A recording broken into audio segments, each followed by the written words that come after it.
জাতীয় পার্টির উপর যে ঘটনা ঘটেছে এটা একেবারে সোজা বাংলায় কোনো মানে হতাশ হওয়ার একটা মতো কাহিনী, যেই কাহিনীর কারণে, যে অভিযোগের কারণে শেখ হাসিনা তার আওয়ামী লীগের উপরে এত এত ব্লেম আসলো, একদম পুরো পুনরাবৃত্তি। এবং অন্তর্বর্তীকালীন সরকার, কেয়ারটেকার সরকার, ইন্টারিম সরকার, এই সরকারের আমলে এই টাইপের কার্যকলাপ বাংলাদেশে অতীত হয়নি, আর হবে কিনা জানি না।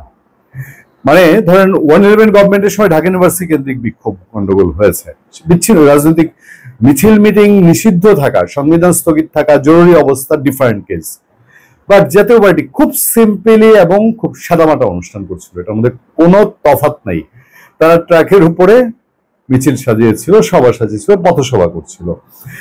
আপনারা দেখেছেন কি কীর্তিটা করেছে, এবং বাংলাদেশের সমস্ত মেইন স্ট্রিম মিডিয়া যেটা নিউজ করেছে, আমরা আওয়ামী লীগ গভর্নমেন্টের সময় যেই টাইপের নিউজ করতাম বিএনপি কে নিয়ে, অ্যাজ ইট ইজ, আমার মনে হয় যে আমরা যেসব স্ক্রিপ্ট শত শত লিখেছি না টেলিভিশনে, পত্রিকায়, সেই স্ক্রিপ্ট গুলা শুধু বিএনপির জায়গায় জাতীয় পার্টি বসিয়ে দেওয়া, এর বাইরে আর কোনো ঘটনাই ঘটে নাই। জাতীয় পার্টির মহাসচিব শেষে যে কথাটা বললেন, এটা ওই যে মঞ্চ 71-এ ঢাকা ইউনিভার্সিটির রিপোর্টার্স ইউনিটিতে যে ঘটনা ঘটেছে না, যে মব যারা করেছে, মবে আক্রান্ত হয়েছে যারা, শেষ পর্যন্ত পুলিশ এসে আক্রান্তদের ধরে নিয়ে গেছে, আর যারা মব করেছে তাদের কিছু করে নাই, এবং আক্রান্তদের সবাই এখনো জেলে। একই অবস্থা, জাতীয় পার্টির কেউ আক্রমণ করবে এই কথা বলে পুলিশ সমাবেশ ছোট করতে বলছে, সংক্ষেপ করতে বলছে, তারপরে পুলিশে এসে ওই জাতীয় পার্টির উপরে হামলে পড়েছে, এরকমই তো অভিযোগ। আমাদের উপর যারা হামলা করবে তাদের উপর হামলা না করে তারা আমাদের উপর জলকামান নিক্ষেপ করেছে, সাউন্ড গ্রেনেড মেরেছে। তো এই কথা মির্জা ফখরুল ইসলাম আলমগীরের মুখে, রুহুল কবির রিজভী আহমেদের মুখে, এই সেম ডেলিভারি গুলো আমরা শুনতাম কিনা ভুলে যাওয়ার তো কথা না, এই তো 1-1.5 বছর 2 বছর আগেই আমরা এগুলো শুনতাম। সেম ঘটনাটা এই ডক্টর ইউনূস অন্তর্বর্তীকালীন সরকারের সময় ঘটছে। জাতীয় পার্টি চুপ করেছিল, মানুষ কতদিন মার কতদিন খায়, ভয় কাতুরে মাহবুব ভীষণ সাহসী একটা কথা বলে না, আজকে জাতীয় পার্টিরে এই করছে না। তারপরে জাতীয় পার্টি কি দেখাইছে খেলটা, জাতীয় পার্টির মতো সংগঠন যাকে গুনেই না, যারা রাজনৈতিক দল হিসাবেই মানে না এই সরকার, যাকে কোনো আলোচনায় ডাকে না, ডাকে অবশ্য 5 আগস্টে যখন সে ক্যান্টনমেন্টে প্রথম বসছে, ক্যান্টনমেন্টে আর্মি চিফ সেনা প্রধান সাহেব ডাকছেন, ওইখানে বসতে পারছে, ওইখানে গল্প করতে পারছে, গণভবন পর্যন্ত নিতে পারছে, দরকার শেষ গান পার হইলে মাঝি শালা, এরপরে ফ্যাসিস্টের দোষর। এখন তার গুনে না, এখন না গুনলেও মনে করছে কিছুই না।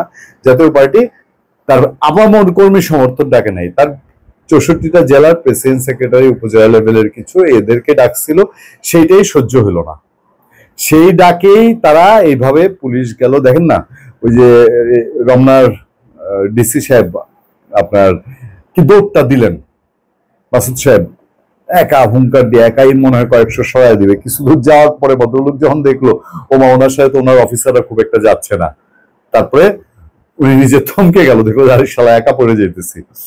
মানে কত কিছু কাণ্ড যে ওখানে হয়ে গেছে। আচ্ছা, জাতীয় পার্টির এরকম মনে করছিল, জাতীয় পার্টির লোকজন ঘুরে দাঁড়াইছে, প্রায় এই জাতীয় পার্টির মতো সংগঠন 2-2.5 ঘন্টা প্রতিরোধ করার চেষ্টা করছে।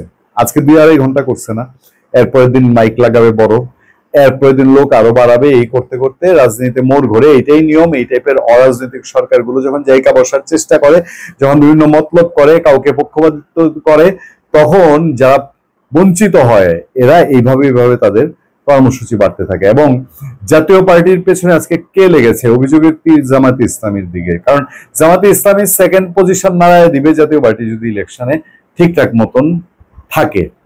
তো জাতীয় পার্টির সেকেন্ড পজিশনটা যেন জাতীয় পার্টির না থাকে, এই জন্য এই দাবরানো কিছু সাধারণ লোকজন ওখানে ছিল। দেখবেন এরা কারা, কোন দলের সমর্থক। বিএনপির তো খায় দেয় কাম নাই, বিএনপি তো জাতীয় পার্টির পেছনে এইভাবে লাগতে যাবে না, লাইক আরেক বিশৃঙ্খলা তৈরি করবে না। তো সুতরাং জাতীয় পার্টি সরে গেলে ইলেকশনে যাদের লাভ তারা এখন অতি উৎসাহী, কিন্তু ফলটা কি হবে? জাতীয় পার্টি যদি এখন ঘুরে দাঁড়ায়, আজকের পুরো ঘটনা ইন্টারিম সরকারের মুখে কি মানে খুব ফুলের চন্দন পড়ছে নাকি লজ্জায় ঢাকা পড়ছে? আপনারা বলেন তো দেখি। ইন্টারিম সরকারের গায়ে আরেকটা কালো দাগ লাগলো না?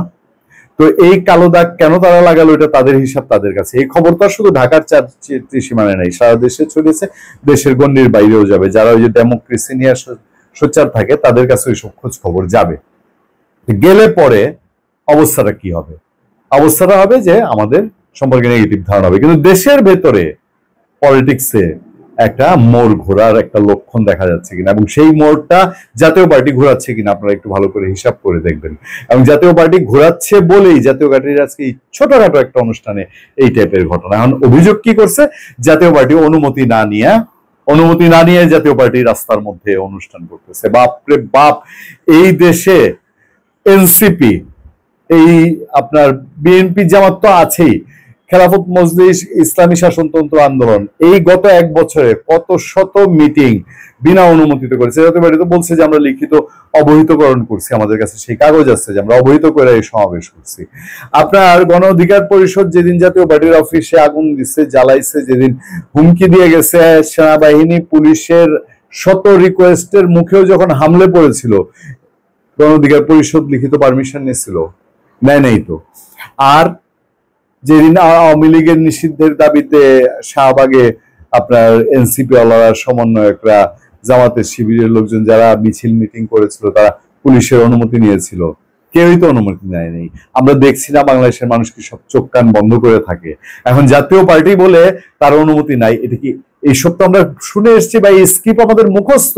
এগুলো আওয়ামী লীগ বহু করেছে, বিএনপির ক্ষেত্রে, জামাত ইসলামের ক্ষেত্রে। মানে মসনদে যাওয়ার জন্য এতই উন্মাদ হয়ে যেতে হবে? আর এটার ফল কি? আওয়ামী লীগকে দেখে শিক্ষা হয় না? আওয়ামী লীগ তো এর চেয়ে তো সাংঘাতিক হ্যাডমের সঙ্গে ছিল, প্রভাবশালী অবস্থায় ছিল। আওয়ামী লীগেরই তো পালাইতে হয়েছে, পালাইতে হয় নাই আওয়ামী লীগকে। আওয়ামী লীগ এগুলো করেই তো আওয়ামী লীগ ডুবছে। আজকে যে আওয়ামী লীগের এই হাল, হাতরে বেড়াইতে হইতেছে, এর দিকে তাকায় থাকতে হইতেছে, ইন্ডিয়ার দিকে তাকায় থাকতে হইতেছে, দেশের বাইরে থেকে বিপ্লব করে ফেলতেছে, গেরিলা যুদ্ধ করে ফেলতেছে, দেশের ভেতরে সবাইকে মৃত্যুর মুখে, মৃত্যুর ঝুঁকিতে ঠেলে দিয়া খুব আরামায় এসে এসিতে বৈশা গেরিলা যুদ্ধের হুমকি দিতেছে দেশের বাইরের থেকে। কি এই অবস্থা কেন? ওই প্রতিপক্ষ রাজনৈতিক দলগুলোর সাথে এসব ব্যবহার করছিল। 18 সালের পর থেকে আওয়ামী লীগ তো বুঝে গিয়েছিল যে ফেয়ার একটা ইলেকশন হইলে বিএনপির কাছে হাইরা যাবে। তার ভাবমূর্তি, তার গ্রহণযোগ্যতা, তার জনসমর্থন সেই জায়গায় নেমে আসছিল একেবারে। শেখ হাসিনার তার নিজের নেতৃত্ব সহ শুধু এই একচাটিয়া ইলেকশন টেম্পারিং করতে গিয়ে, এখন তো ইলেকশন টেম্পারিং ইলেকশনের আগে শুরু হয়ে গেছে। এখন জাতীয় পার্টিকে ডুবানোর জন্য যা যা হচ্ছে, এগুলো তো ইলেকশন টেম্পারিং এর পার্ট। কিন্তু এসবের মধ্যে দিয়ে পরোক্ষভাবে জাতীয় পার্টির একটা জয় হয়ে গেল কিনা, এবং জাতীয় পার্টির জয় মানে ঘুরে ফিরে any how directly indirectly Awami লীগের ফেভারে যায় কিনা। ভালো থাকবেন, সুস্থ থাকবেন। আপনাদের সাথে আমি আতিক রহমান, পূর্ণিয়া।